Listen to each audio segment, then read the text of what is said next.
This is who I was, but it's definitely not who I am. Welcome to Vegas Prison Stories.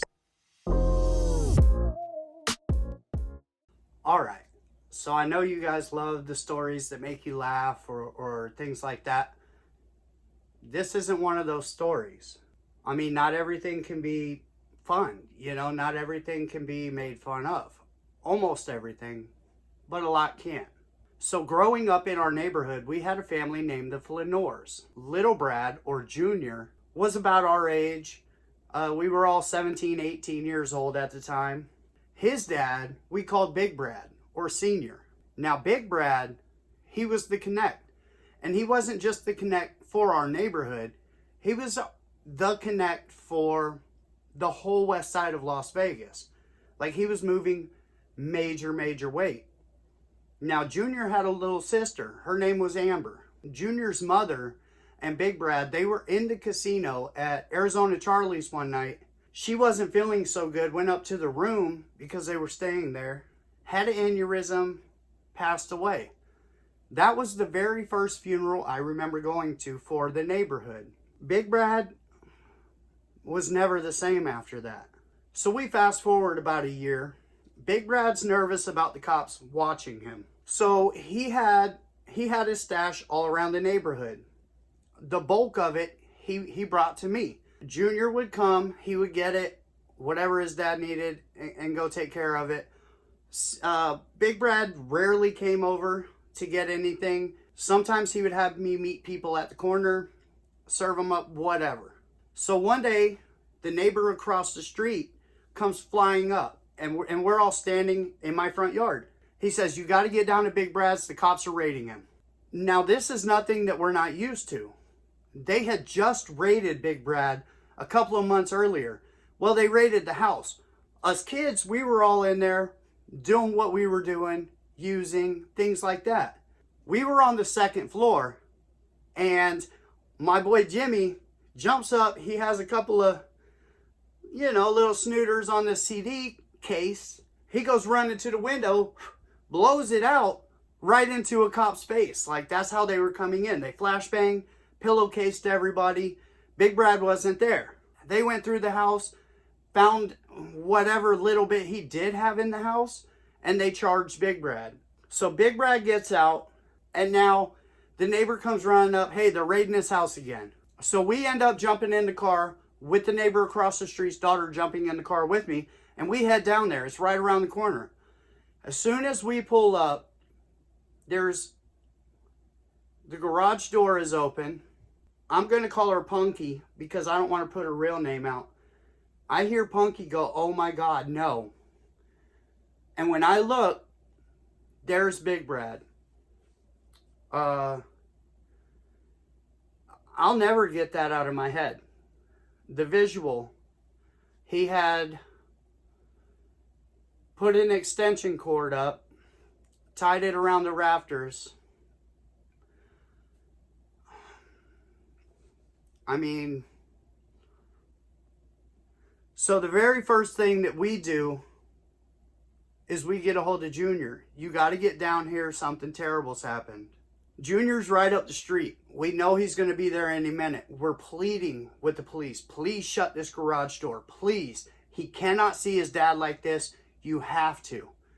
Finally, literally right before he pulled up, they shut the garage door. And we had to tell our friend what we had seen, basically. Obviously not in graphic detail. And the first thing he does is try and fire on one of the cops and says, "Hey, you guys did this to my dad. I know he wouldn't do that. You guys did this." It was horrible. The week leading up to that funeral, Junior was gone. He was never going to be the same. He had lost both of his parents. He was 18 years old. He was now the patriarch of his family, and he was a lost kid just like the rest of us. Now things got worse from there. A year to the day later, Amber, Junior's little sister, she was dating our friend Dank, who I talked about in other videos. Dank went home and he found Amber in the backyard. The neighbors heard him screaming all the way down the street. Somebody please help. He did CPR on her. He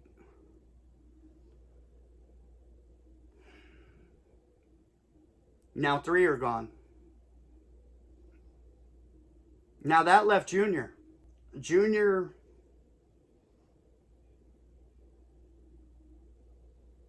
he was broken. He was broken. So fast forward a couple of years, Junior's living with me. He's with the girl. She's pregnant. He's still out doing the most. I'm out doing the most. One of those house licks that I told you guys about where I got a couple of the pow pows. Well, Junior had taken one of those from me, didn't tell me, and went to try and go sell it. Got caught because it was undercovers that he was selling to. So Junior catches that charge. Now, while he's in, his future baby's mom decides she can't do this. She can't be in Las Vegas anymore with all this craziness that was going on. It was a madhouse. My house was a madhouse. She did the right thing. She moved. She moved down south. Now Junior gets out and he follows her not too long after. Now I never think much of trying to get a hold of Junior. You know, he had tried to sell one of my pow pows behind my back. I was low-key mad at the kid. You know, it was a dirtbag move, but at the same time, I've pulled dirtbag moves too, so it is what it is. So I get pinched, I go away. I come back, I go away. Then when I get out again, me and A-Train, we're at a poker tournament one night, and Lizard calls A-Train. And the only thing she said was they just found Junior in his trailer down south. The whole family. The same way.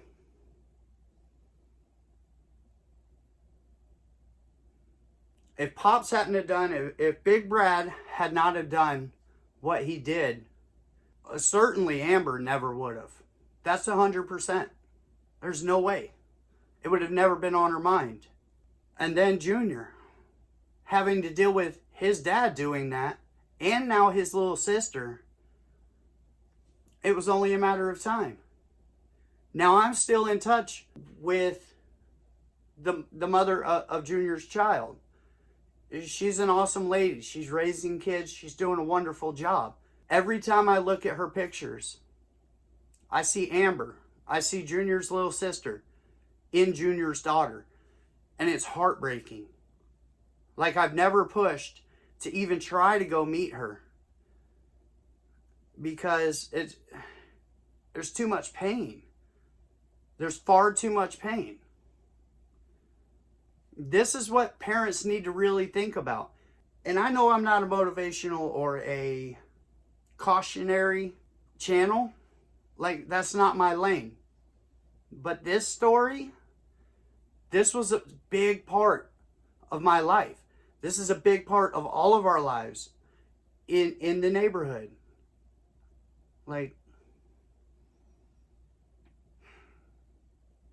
the whole family just gone. My friend, his dad, his little sister. All because Big Brad couldn't take the time. He didn't want to go do the time. But he basically raised all of us into that. That was my introduction to the game. The first time I ever had a pound of anything in my house. It was his. It's horrible. Watch what you teach your kids. Watch what you do in life. Because it might not just be you. You might take yourself out. And then one by one, so do your kids. It's bad enough you didn't even get to meet your granddaughter, Big Brad. So that's the story of the Fleenors. I mean, there's a lot more. You'll hear about Junior a lot. It's not my Sally Jr., by the way. It's Brad Jr. The reason I give their real names, their real last names, they're all gone. You know? They're all gone. Thank you for coming to Vegas Prison Stories. I appreciate each and every one of you. And I'll see you next time. Have an awesome day.